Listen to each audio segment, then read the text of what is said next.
Hello everyone, मेरा नाम है अर्पित सर और आप सब देख रहे हैं अर्पित क्लासेस यूट्यूब चैनल। आज की इस नई वीडियो के अंदर अपन टाइप्स ऑफ रिएक्शंस को समझने वाले हैं। इसके पहले वाले वीडियोस के अंदर अपन ने रिएक्शन क्या होती है और एक केमिकल इक्वेशन क्या होती है, ये सब चीजें इजीली समझ लिए। और अगर वो चीजें अगर आपको समझ में नहीं आई तो आप मेरी ओल्ड वीडियोस को देख लेना, 2-4 दिन पहले वाली को। आज अपन समझने वाले रिएक्शंस कितने टाइप्स की होती है, क्योंकि हमने समझ लिया केमिकल रिएक्शन क्या होती है, तो उसकी कुछ टाइप्स भी तो होते होंगे ना, तो उनको अपन वन बाय वन डिस्कस करते हैं। मेजरली देखो हमारे कितने टाइप्स की है: combination reaction, decomposition reaction, displacement reaction, double displacement reaction, redox reaction, corrosion, rancidity. ये मेन इतने सारे टाइप्स ऑफ रिएक्शन है जिनको अपन ब्रीफली डिस्कस करेंगे। बट ये जो इतने सारे पार्ट है ये बहुत ज्यादा लेंथी हो जाते हैं, इसलिए मैंने इस वीडियो के अंदर 3 पार्ट को समझाया है और अगली जो वीडियो आएगी उसमें 4 पार्ट को समझाया। तो without wasting any time let's get start the video with the today's video title type of reaction, जिसके अंदर 3 रिएक्शन को समझेंगे। सबसे पहले देखो कॉम्बिनेशन रिएक्शन।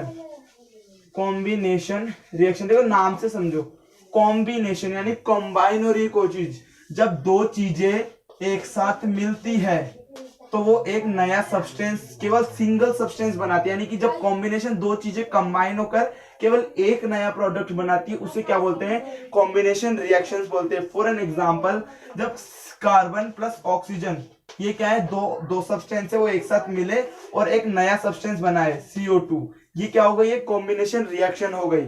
और कॉम्बिनेशन रिएक्शन में क्या हो रहा है? दो चीजें मिलकर एक सिंगल प्रोडक्ट बना रही है।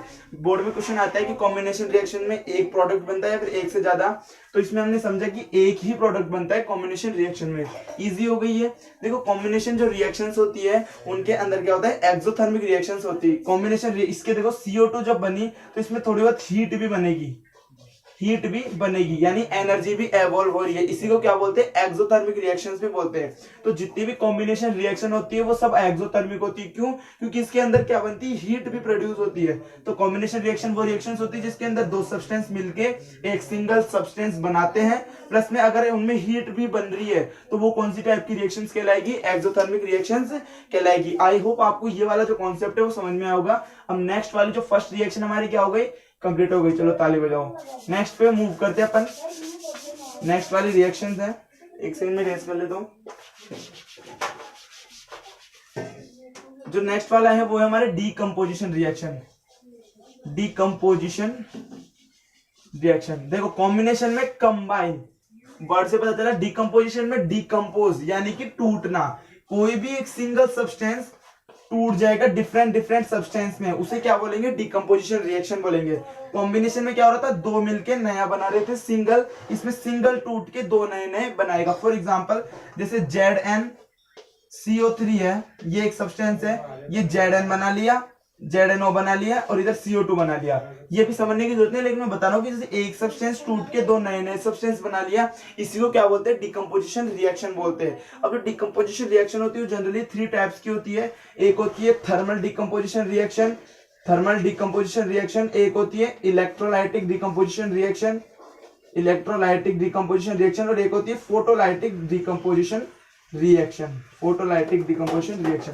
थर्मल डिकम्पोजिशन वो डिकम्पोजिशन होता है जिसके अंदर अपन हीट की मदद से, हीट का सिंबल होता है ट्रायंगल, ये हीट की मदद से किसी सब्सटेंस को तोड़ते हैं, वो थर्मल डिकम्पोजिशन में आता है। अगर अपन उसके अंदर इलेक्ट्रिसिटी की वजह से उस चीज को तोड़ रहे हैं तो वो क्या कहलाएगा? Electrolytic decomposition. और अगर उसको अपन सनलाइट की प्रेजेंस में तोड़ रहे हैं उसे बोलेंगे फोटोलाइटिक डिकम्पोजिशन। देखो थर्मल यानी हीट से तोड़ रहे हैं, इलेक्ट्रो यानी इलेक्ट्रिसिटी से तोड़ रहे हैं, और फोटोलाइटिक यानी कि सूरज की रोशनी से तोड़ रहे हैं, उसे क्या बोलेंगे अपन? Thermal electrolytic and photolytic decomposition. Decomposition reaction easy हो गई।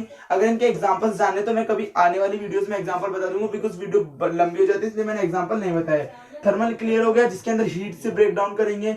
इसके अंदर इलेक्ट्रोलाइटिक में इलेक्ट्रिसिटी से ब्रेक डाउन करेंगे और फोटोलाइटिक में सनलाइट की प्रेजेंस में ब्रेक डाउन करेंगे। अब यहाँ पे क्वेश्चन आता है कि ऐसे सब्सटेंस का नाम बताओ जो कि ब्लैक एंड व्हाइट फोटोग्राफी में यूज करते हैं, यानी कि जो अभी पहले के समय पे ब्लैक और व्हाइट कलर की जो फोटोज खींचते थे उसके अंदर किस सब्सटेंस का यूज करते थे?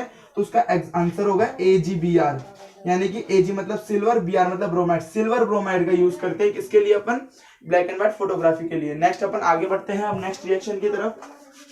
आई होप ये क्लियर हो गई होगी आपकी। नेक्स्ट आती है हमारी डिस्प्लेसमेंट रिएक्शन।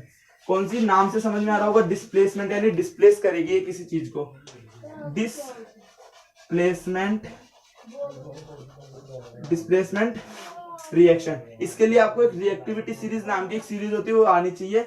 इसको मैं आपको बताता हूँ। कटरीना ने कार मांगी, अल्टो, जैन, फरारी, फिर भी हाय, क्यों मिली सिल्वर ऑडी। ये होती है रिएक्टिविटी सीरीज, जिसके अंदर सोडियम जो होता है, वो जो पोटेशियम है वो सबसे ज्यादा रिएक्टिव है, यानी सबसे ज्यादा रिएक्शन करता है। उसके भी उससे कम सोडियम करता है, उसके कम कैल्शियम करता है, उससे कम मैग्नीशियम करता है। इसे कम कम करते करते जो गोल्ड है वो सबसे कम रिएक्शन करता है। इसी को बोलते हैं रिएक्टिविटी सीरीज बोलते हैं। अब इसके बेसिस पे डिस्प्लेसमेंट रिएक्शन होती है। अगर मान लो मैंने दे दिया कोई भी कंपाउंड, जो इसके अंदर जो हाई रिएक्टिव जो एलिमेंट होगा वो लो रिएक्टिव में एलिमेंट को डिस्प्लेस कर देगा। जैसे फॉर एग्जांपल मैंने ले लिया सोडियम प्लस CaCl2। देखो ये क्या है, पोटेशियम प्लस कैल्शियम क्लोराइड। या कैल्शियम आ रहा है या पोटेशियम, तो जो पोटेशियम है वो ज्यादा रिएक्टिव है इससे। तो देखो आगे क्या बनेगा, ये इसको इसकी जगह से हटा देगा और क्या बन जाएगा, KCl बन जाएगा, प्लस में कैल्शियम को अलग निकाल देगा। अब इसमें यहाँ पे क्या हुआ कि ये क्या था, हाई रिएक्टिव था, तो ये इसकी जगह पे आ गया और लो वाले को साइड में फेंक दिया। ऐसे एक और एग्जांपल ले लेता हूं मैं, जैसे ZnCO3 प्लस एल्यूमिनियम ले लो, तो यहाँ क्या बनेगा, एल्यूमिनियम Zn से ऊपर आता है, यानी कि एल्यूमिनियम इसको डिस्प्लेस कर देगा। यहाँ पे क्या बनेगा फिर Al2CO3 प्लस Zn, क्या बना, Al2CO3 प्लस Zn, यानी कि इसने क्या कर दिया, एल्यूमिनियम ने जिंक को डिस्प्लेस कर दिया। एक बार आप इस कंपाउंड का नाम एक बार गैस कर लेना, ये क्या मैंने सही लिखा है अभी गलत लिखा है। तो देखो कॉम्बिनेशन रिएक्शन में जो चीजें कंबाइन होगी, डिकम्पोजिशन में टूट जाएगी, और डिस्प्लेसमेंट में एक चीज किसी दूसरे की जगह पे आके अपना जगह बना लेगी, वो होती है डिस्प्लेसमेंट रिएक्शन। नेक्स्ट वीडियो के अंदर अपन इन चारों को डिटेल में समझने वाले हैं। आपको वीडियो पसंद आए तो लाइक करें, चैनल पर नहीं तो सब्सक्राइब करें। मिलते हैं जल्दी नेक्स्ट वीडियो में।